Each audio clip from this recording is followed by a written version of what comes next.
ஆனால் ஒரு காலத்தில் சென்னை அப்படின்னாவே எத்தனையோ இளைஞர்களுக்கு உற்சாகமாகவும் ஒரு மிகப்பெரிய ஒரு தன்னம்பிக்கையாக இருக்கக்கூடியது கோடம்பாக்கம் இல்லையா? கோடிக்கணக்கான வேற கனவு கண்ட ஒரு இடம், அந்த இடத்த பேத்து எடுத்துட்டாங்க. இன்றைக்கி சினிமாவுக்கு நான் ஒரு ஸ்டுடியோ கட்டி வச்சுருக்கேன், ஆர்கே ஸ்டுடியோன்னு. ஏசி ஃப்ளோர் இருக்குது, வாங்க இந்த இடத்த விட்டு போகணும் அப்படின்னு. டப்பிங் தேட்டர் இருந்தது, பிரிவி தேட்டர் இருந்தது, என்ன இருக்குது எல்லாம் வீடாக போச்சு.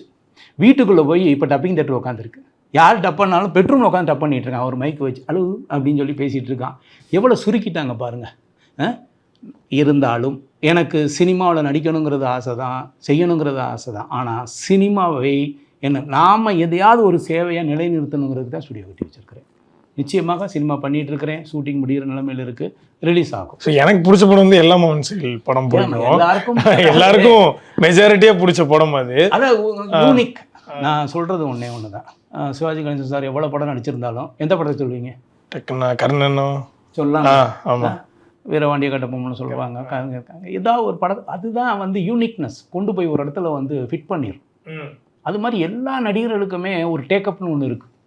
அந்த படம் வந்து கமர்ஷியல், ஆனால் ஆள் மனதில் போய் பதிகிறது ஒரு சில படங்கள் தான். அது ஹாலிவுட்டாக இருந்தாலும் அதுதான். அது மாதிரி எல்லா மாவன் செயல் எனக்கு அமைஞ்சிருச்சு. அதுதான் எத்தனை முறை பார்த்தாலும் என்னை போர் அடிக்காமல் சலிக்காமல் இருக்கிற ஒரு நிச்சயமாக அனைவரையும் கவர்ற ஒரு படமாக இருக்குது. அது என்னுடைய அதிர்ஷ்டம், அவ்வளோதான்.